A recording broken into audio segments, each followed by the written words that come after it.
hear me? How's it going? Yeah. How do I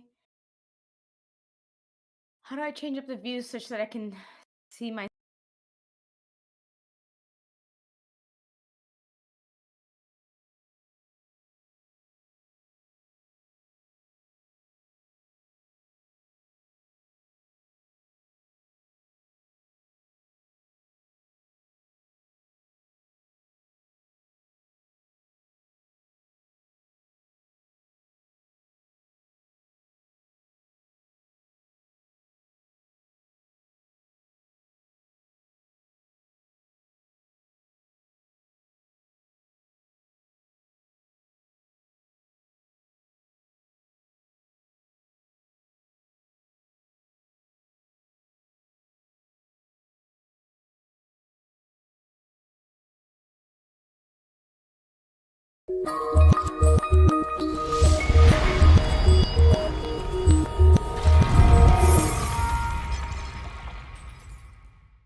So here we go.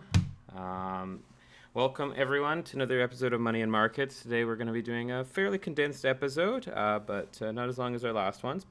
And I know I have been gone for a little bit, just been dealing with some business-related stuff. But here today to talk about money and investing and crypto is my personal guest. Actually, I do know Cindy from Full Disclosure here from networking events as well. I know it seems to be a trend with most of the guests, but we have been going to a lot of networking events pre pandemic and everything like that. So we've definitely had a lot of time to share some drinks and laughs and everything like that. But welcome, Cindy. If you can just give us a little introduction to yourself. Thanks, David. Happy to be here. My name is Cindy Marquez. I am a certified financial planner, working primarily with millennials, very focused on financial literacy. So I'm really looking forward to diving into a variety of topics today, especially touching a bit on crypto, which I know is little understood.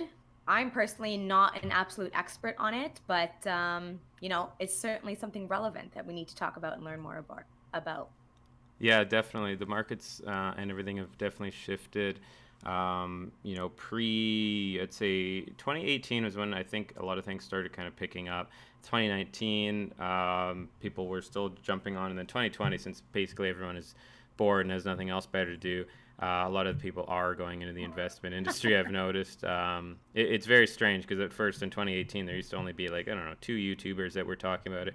Now there's like hundreds and thousands, and there's also like just as many scams going around too of people that say that they're Yeah. excellent day traders. And I just look at some of the stuff that they do, and you just got to be very, very careful. But you yourself are not basically involved with the day trading aspect. You're more into long-term investing, which is usually actually yields more returns. I can honestly say from long-term investing in mutual funds and everything like that, probably actually made more money off of that than I have actually trading, just on a consistent basis and everything like that. But that being said, with everyone kind of piling in, I just kind of want to get your take on the whole idea of people going to an article actually came out, and I just saw this right now on the Globe and Mail, which was that the title is "The Canadian Financial Advice Industry is a Mess." That's why young investors are turning to Reddit. And with Reddit, Robinhood, and the GameStop story, what is kind of your take on all of this and the industry as a whole? It's so interesting what happened on Robinhood, what happened with GameStop, and I think now as information becomes readily accessible through the internet, and now you have these social platforms where people are sharing ideas, like Reddit, for example, creating communities to discuss this and create strategies together. um, there's now a lot of means for consume general consumers to manipulate the markets en masse. Whereas before, I feel like this is something that only large institutions could get their hands on, and with their big moves and connections to media as well to put out certain messages, they had the capacity to manipulate the market. And what happened with GameStop, I think now, is just the consumers have done that. And that shook the system because, oh my God, usually it was only the fat cats doing that before. But now that it's the everyday consumer, oh, we got to put stops on Robinhood, for example.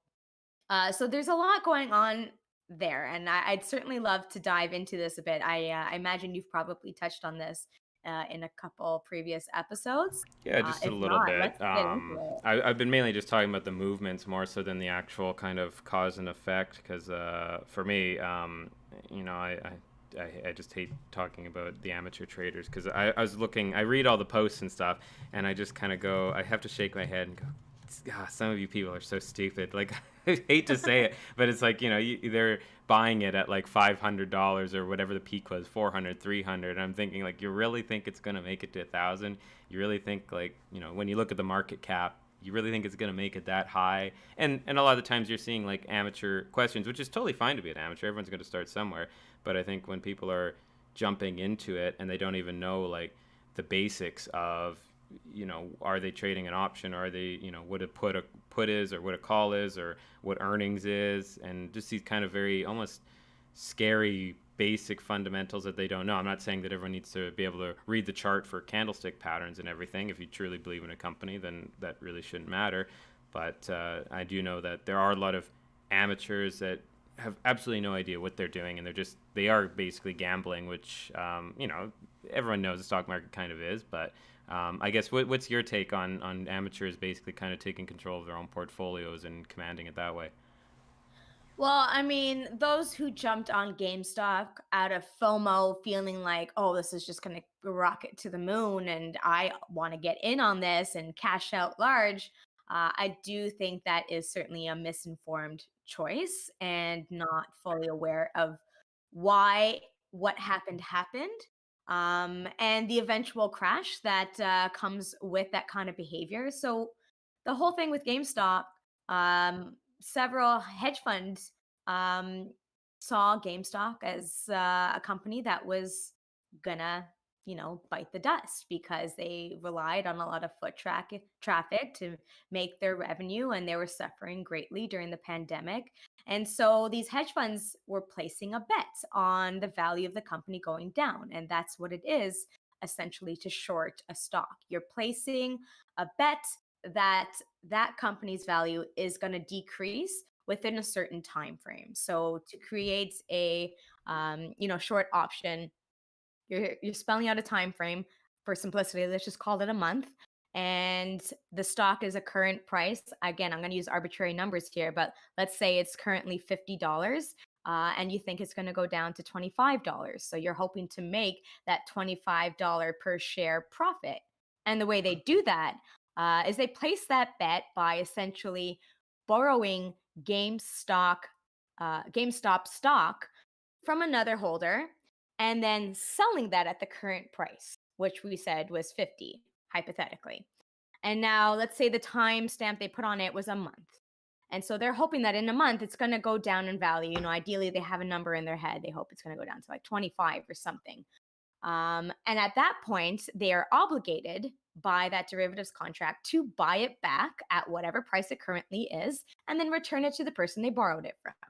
That's the general idea there. And, ideally the person makes a profit from that. But that's not what happened.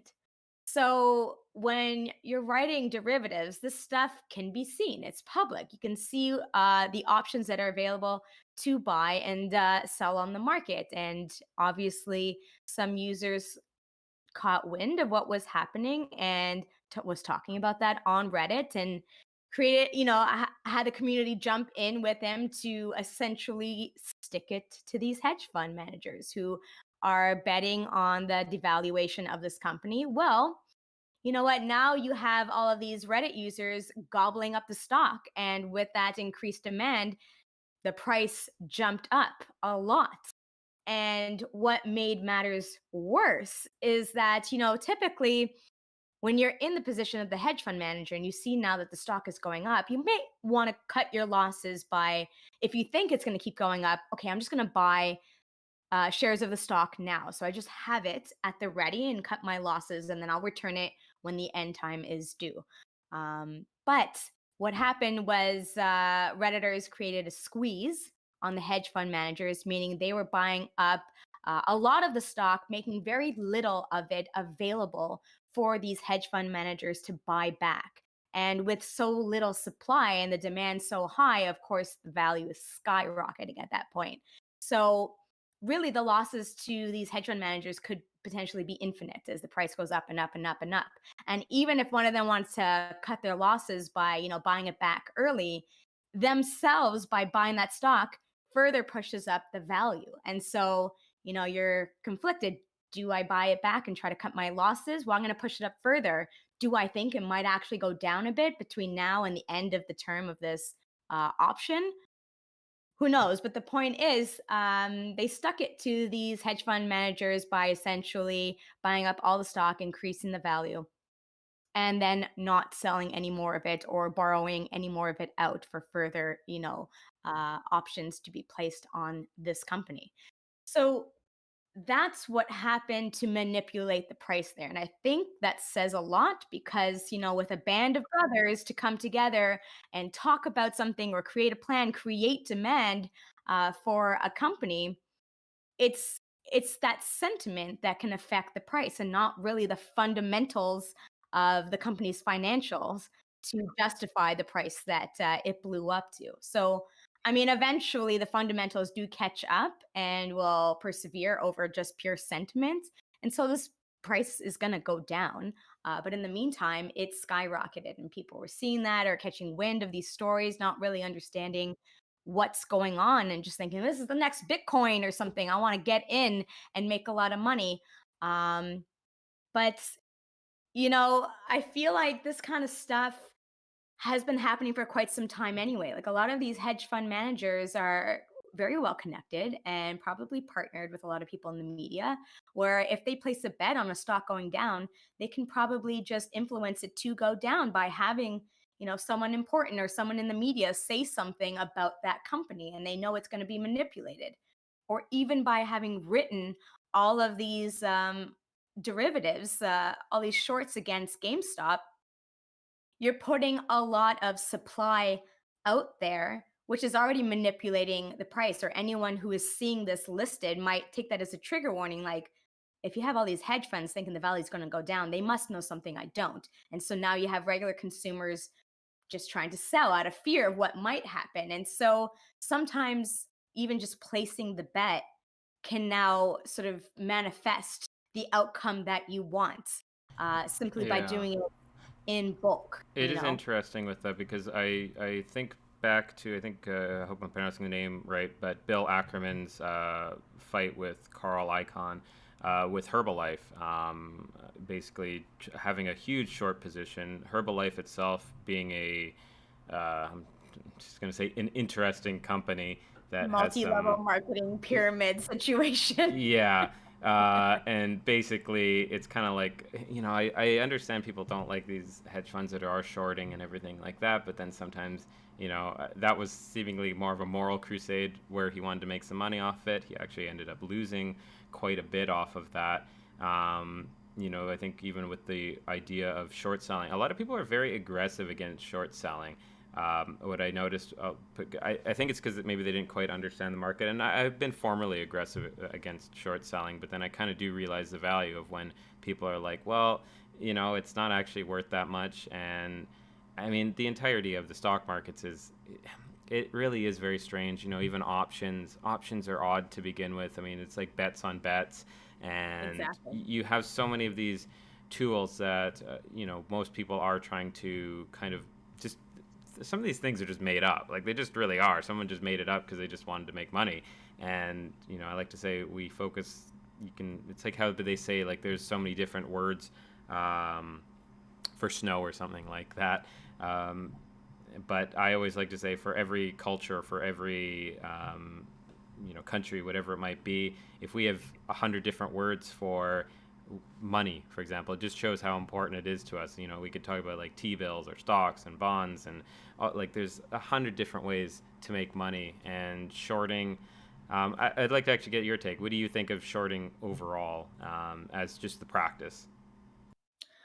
I mean, Investing, you're making a gamble nonetheless. So are you saying it's immoral to gamble that something might decrease in value, but it's perfectly moral to gamble that something might increase in value? Because again, what makes that moral or immoral? Because I'm saying, even if you look at these Redditors, it's like, oh, they're crusaders sticking it to the hedge funds. I mean, are they? Because some of these Redditors, by virtue of jumping on board and inflating the price, knew what they were doing and could have themselves um, just got on board to ride that wave and then jump out, because maybe they're not just doing it to stick it to the man, but when you gather in mass like this and you can manipulate the stock market, I think a lot of people are just in it for themselves. So are you saying they did a good thing by driving up the price, when really maybe some of them only did it because they knew what would happen if everyone bands together and does this? It's going to go up in price. Great. Let's say I was the guy who started this on Reddit, and got this movement happening, and then he pulls out early because he knows what he's done. Again, I'm not saying that's what he did. Just a hypothetical situation. Is that immoral because you made it go up, but you did it saying that I did it to stick it to the hedge fund managers, but I also did it just so I can make a profit, and I don't actually care what happens to GameStop. I did notice too, just on that kind of note, most of the people that seemingly didn't get out in time, these people were gambling like their mortgages and student loans and everything like that, which Wall Street Bets has always been like that. I've been looking at them for since 2018. I wasn't like a part of the forum specifically, but I'd pop back in there for different little ideas. I found like the more veteran ones were actually they're very technical, very concise, and they had a lot of money to kind of gamble. Like $50,000 to them might not have been a big deal. It seemed like a lot of them had quite a bit of wealth actually behind them, and when they lost it, they're like, yeah, that sucks. But most of the time, versus like the other ones, other people that were kind of piling on later, I could just see that they're like, oh, I bought one share, and I'm thinking, one share? Oh my god, like that's not really it was more of a moral thing for them, like you just said, and buying one share is not really a great investment. And they're like, oh, if I lose it, well, I don't really care. And then you're really understanding these aren't investors, these aren't people looking at technicals or understanding that it's going to go down. Because I'm sure on the other end too, it's probably the least popular thing to be talking about. I'm sure there were people shorting GameStop from its $400 high to $300 high and making money on its way down on Wall Street Bets versus actually betting with the whole crowd. So they got up to the peak and then they went all the way down with it, and they probably made a killing from it. It's very interesting. But actually, that being said, just with the whole like speculation, people piling on, there's been a lot of talk about crypto, especially with Elon Musk, and I think there was just a news article about him tweeting that he got his son some Dogecoin, and Mark Cuban all of a sudden just wants to be like the hero of the hour by talking about crypto. Would you like you basically? I don't know. Do you have any? Not that I need the specifics of which one, but do you have any stake in crypto yourself? I do. I have a couple currencies. Again, I'll just share them, and I want to preface this very quickly with saying, like, I'm not an investment manager, so I'm not giving anyone investment advice or telling you what to do or not do. Just simply sharing what it is I have going on. I personally have some Bitcoin, Litecoin, and Cardano. So I have a couple currencies, yeah. But I mean, I'm holding it for the long term. I understand it has practical uses, and I believe that it is going to, we're sort of ending the phase of early adoption and entering the phase of, commonality, or this is just by the time you think like, okay, it's gone up so much in value, I want to cash this out in Canadian dollars. You might not even end up converting it back into Canadian dollars. You'll just end up, it's going to be so widely accepted. You'll just spend the cryptocurrencies. Because you think of the relative value, one Bitcoin is worth one Bitcoin. You can say it's worth, 40K Canadian or something else in another currency. But at the end of the day, one Bitcoin is worth one Bitcoin. It's only really relative to another currency that you're going to exchange it into, where you sort of perceive value or not. So you have a deflationary currency like US dollars, Canadian dollars, where more and more can be printed. And then something finite like Bitcoin, where there's only going to be 21 million coins ever in existence. And so it is finite. It's going to become the new gold standard pretty On that much. same point, I know that a lot of people like there's this whole thing about like for me personally, crypto has never been particularly too much of an interest. I always say until it's backed by like a whole society, and more importantly, it's backed by an actual armed military force. I really don't care about it. Um, I'm a little bit more Yeah. cynical about it. But the other thing is too is it just seems to me almost like people are just converting this into actual like money that they can use. There are a few people taking it. I know Tesla I think takes it. There are I can't remember the other companies that are also hopping on board, but it doesn't seem to be very universally accepted. And people are just like they look at it and they go, it's more of a gambling tool, if anything. Because I mean, really, you could in a sense, I know like people don't understand the technicals about crypto, and I'm not pretending that I do, but that's the thing. It's so complex that even myself, spending Hmm. time trying to learn about it, I don't quite understand how blockchain and everything works. I understand that it's split up through several different computers, but I mean, you could really make any sort of currency, and this is being shown. There's hundreds, there's thousands of Hmm. currencies, and they're really just there as almost gambling instruments. Do you think it'll actually become something that is mainstream and will be accepted as a future currency, or is that it's just something that we can all just try to make some money out of?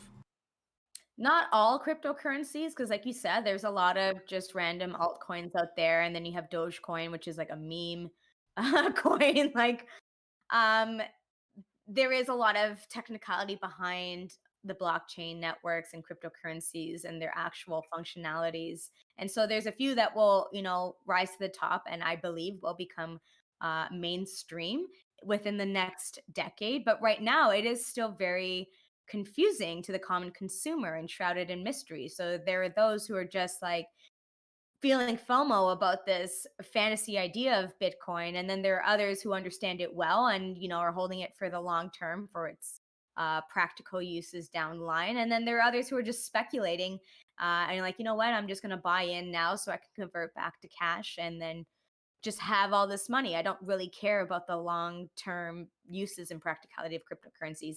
I'm just trying to play an exchange rate here. It's like, me saying that I'm just going to, if I think that pesos are going to go up in value, I'm just stocking up on pesos now to eventually convert back to Canadian dollars or something. It's just one currency and you're playing that exchange rate, hoping to ultimately change back to your original currency and get more for it.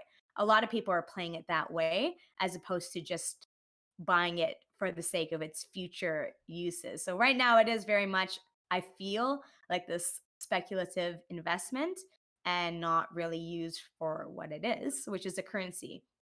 And Mm-hmm. I think we're a little bit we're away from that, but it is being adopted. It's being adopted by financial institutions are starting to hold it. Big companies are starting to hold it. You have Elon Musk tweeting about it, and again, is that moral? Is it moral for? And again, I know that with Elon, like it seems unlikely that he's just gonna buy up like millions of bitcoins just to convert back to cash. I feel like he's going to hold it and um he believes in the long-term practicality of it. But having said that, um any sort of big name, anyone who has an influence on the population could just put out a comment knowing that that's going to have a ripple effect. Is that moral if they bought a bunch of bitcoin and then send out a tweet and saying like, yeah, bitcoin and we're on board, knowing that that's going to influence people to feel that FOMO and jump on and increase the value, and then they just jump on out when they feel like they've made enough money. I mean, like, Mm-hmm. is that moral? Is it? I mean, we are supporting the value of this coin. Let's pretend it's not Bitcoin for a second. Let's pretend it's a company. And ultimately, it's a great company. And we want it to do well and it has potential to do great things for the world.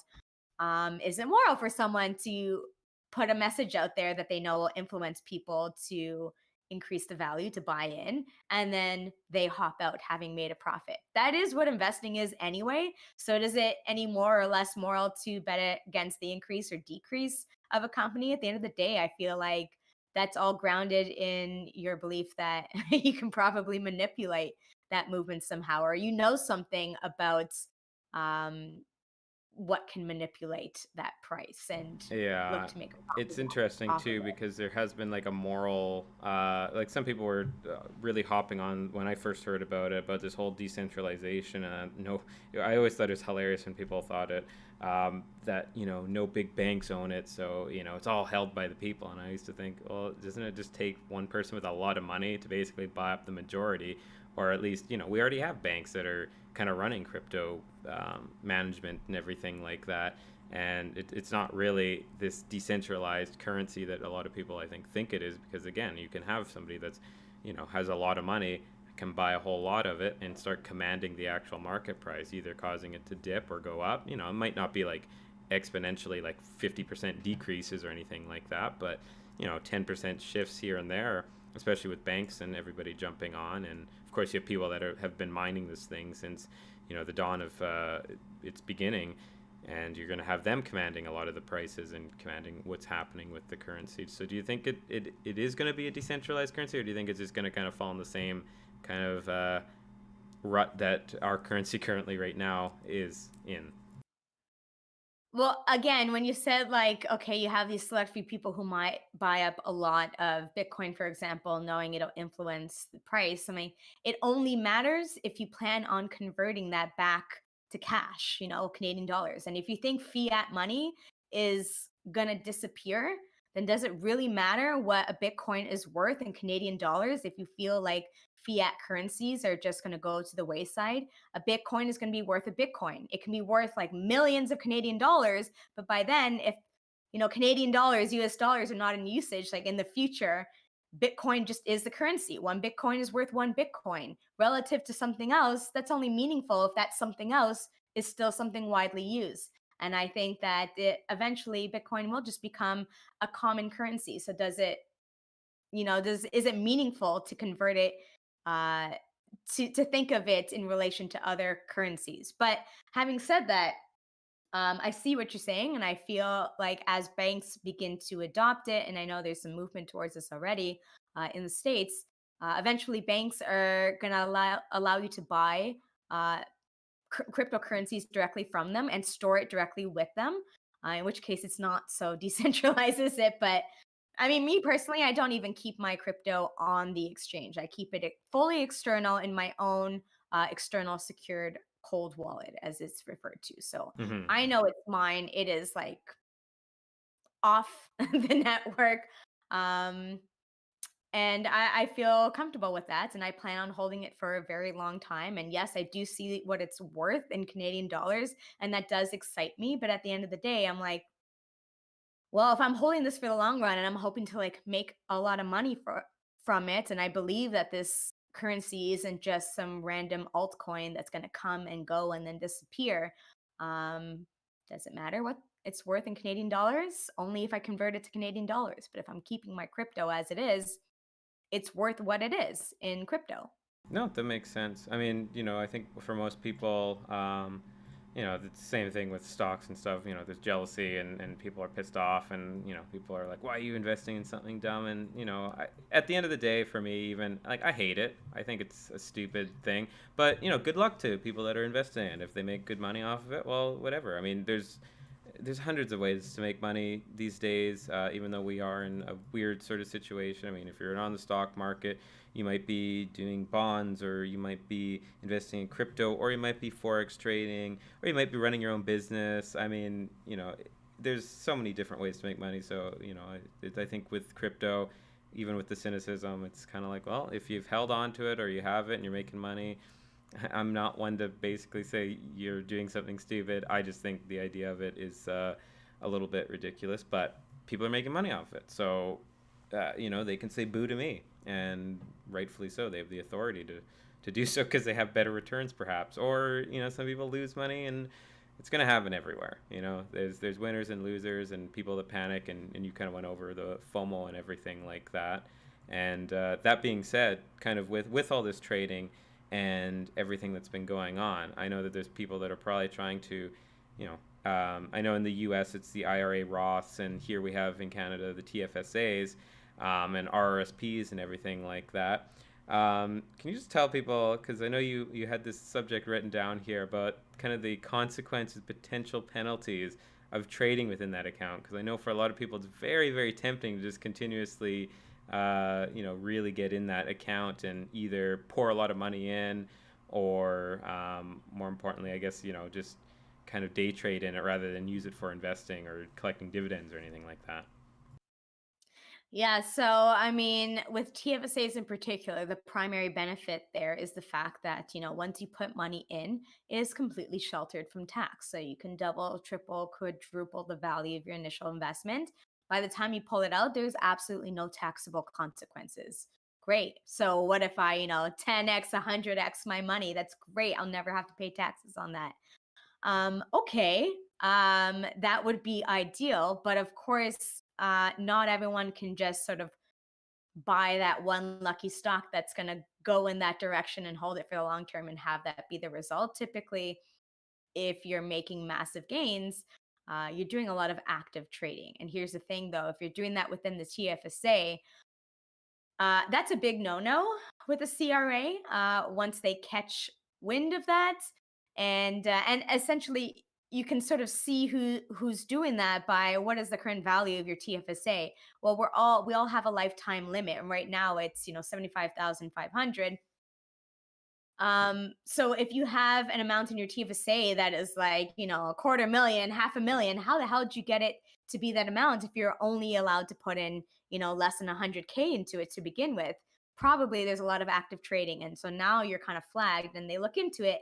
And if they see a lot of short term trading, well, they're now going to flag that as day trading and it'll be fully taxable as income, even though it was in your TFSA and it should be tax sheltered. That stuff is going to get flagged and then you're going to get dinged because all of your activity is now going to be classified as income and fully taxable as income. So it's not even going to benefit from reduced taxes from capital gains, for example, which is the usual way to tax the buying and selling of stocks. You pay only half of the tax on that spread, the profit that you make. But when you're taxing income, it's 100% taxable. So people will get dinged if they're actively trading within their TFSA. The RSP, on the other hand, is a different story because the primary benefit isn't about how much can you increase the value within the RSP, because once that money is withdrawn from the RSP, it's 100% taxable as income anyway. So you actually lose out on the ability to claim capital gains because it doesn't matter. Every dollar that eventually comes out of your RSP is 100% taxable as income, just as you received 100% tax deduction when the money went in. So, I mean, actively trade within your RSP or not, if anything, I would say it's to your detriment to get your RSP to explode so much in value. Because if you think about it, you put in $10,000 into your RSP, great. You got a $10,000 deduction to your taxable income. That's nice. And then you turn it into 100,000, $1 million. Let's just exaggerate the point here. Well, now you're paying taxes on the full $1 million, 100% taxable when it comes out. So you got a break on 10K, but you're paying taxes on a million. I would say that's a huge loss. That's to your detriment. So the CRA doesn't really care if you explode the value of Hmm. your RSPs because they're going to get what's theirs anyway. When you take the money out, it's fully taxable. That being That's not the said, case. actually, correct me if I'm wrong, but and this is by no means me encouraging people to test the limits of it, but the CRA doesn't actually have specific guidelines on what active trading is, do they? You know what? I tried to look into this and I couldn't find like a precise number of days or weeks or whatever that threshold would be. For the most part, what I did find is reference to, again, they'll look at the value of your TFSA because, like I said, there's currently a lifetime limit that applies to everyone, and it can only be a certain amount that goes in. And so, right now, what they're looking to see is anyone with a TFSA valued at about, it seems to be like a quarter million, 250K. They're flagging those accounts to see like, okay, well, how the hell did it get to this point? Was it because they bought one stock which did really, really well, and it just naturally grew to that amount, or is it because there's a bunch of trades going on and they made a lot of money? So it really isn't at this point, it's not about the frequency of trading. The way that they are flagging it is they are looking at the value of your TFSA. And so if it's approaching that 200 to 250K mark, then you'll be flagged. And they're going to look into that and see, well, how did you get there? And if there's a lot of trading going on, then that would suck to have that 250K 100% taxable as income, because you think about what marginal tax bracket that puts you in, and now you're paying 50% taxes. That half of that is gone. So no bueno, not ideal. Mm-hmm. Yeah, I mean, yeah, the CRA is very interesting with their tax code. As a former Fed in different departments myself, all the departments are kind of a mess. I'm very interested to see with especially with 2020, and how more people have definitely been investing, how they're going to enforce it. I know that most of the time they're have budget cuts all the time. They don't have enough auditors, which is why a lot of people that have those $250,000 accounts really get away with it, because there's no one to actually look at it. And even if they do look at it, they only have about, let's say they have 200 cases they got to get done through a year. I mean, there's no way they're going to get through that and go through everybody's accounts thoroughly. Especially if you have $250,000, there's a lot of paperwork there and a lot of trades, and you got to figure out where they're moving this money, everything like that. But it is certainly very interesting to kind of see that the action and see what kind of enforceable penalties are going to be. But I mean, usually I always tell people, if people are rich, they usually know where to move their money and they know how to do it. And most of the time, even if there are consequences, they really don't care, because they're more annoyed that they're caught rather than the bill that they're going to get, because they're like, oh, caught me. Here's your tax back. Shucks, I almost got away with it. It's more of a I challenge mean, almost. it's interesting that you would bring that point up about, the CRA's capacity to audit. And again, this should not be read as me saying that, you're never going to be audited. But I think that, especially lately after this past year and all of the government benefits that have been doled out, all of the confusion behind those government benefits, and what happened with people who were ineligible for certain support benefits that claimed it anyway, and now there's a class action lawsuit against the CRA to essentially be like, well, they sent a lot of letters out to say that you need to pay this amount back because you are ineligible. But you know what? I was at the forefront of reading all of the eligibility criteria when it all came out so that I could make it understandable to my clients. And it was so vague when it first came out. Like, it was very, very unclear. And so now it's just like pretty much been dismissed. So you may have claimed stuff that you weren't eligible for, but now it's kind of hard for them to demand that money back. And to that respect, I mean, how do they really fact check all of this anyway? For those who thought they did it properly, but maybe Mm-hmm. didn't, will they be caught? I mean, I don't know. The huge portion of the population has claimed government support. Are they going to really audit each and every single person and look into this to see if you actually qualified? I can't speak to the CRA's Yeah. ability to like catch you or not, but I do think they have a lot on their plate. But again, I mean, if we're going to circle back to the specific topic of, TFSA day trading, I, I don't know. I can't say that because there's been a pandemic, they'll be too busy to notice that you've increased your TFSA to 250,000. But I am trying to say that if you are approaching that limit, then there may be consequences and penalties that go with it, and ugly taxable consequences, Of which no course, one yeah. wants. I mean, the whole tax and the CERB and everything. Most people probably don't know that are watching this because they only know me from the commissioner side of esports and everything, involved in politics. It's so much more frustrating to watch a government fumble and be very incompetent with everything that's been going on, confusing people. And I know that there was a lot of people that took advantage of it, and then there's some people that didn't take advantage of it. They did what you did, which is read through it and not understand it. And then the other thing is too is the consequences. Like my my big question usually whenever there's something that comes to me from the government, and if it's very vague, like you have to pay something back, I just go why. And if they can't answer it, then I'm not going to do it, because I'm like, I need to have some sort of justification for why I'm doing this. I'm not just going to hand out money, because the other thing is too is there's scams going around from CRA, so I don't know if that's actually a scam half the time when I get calls.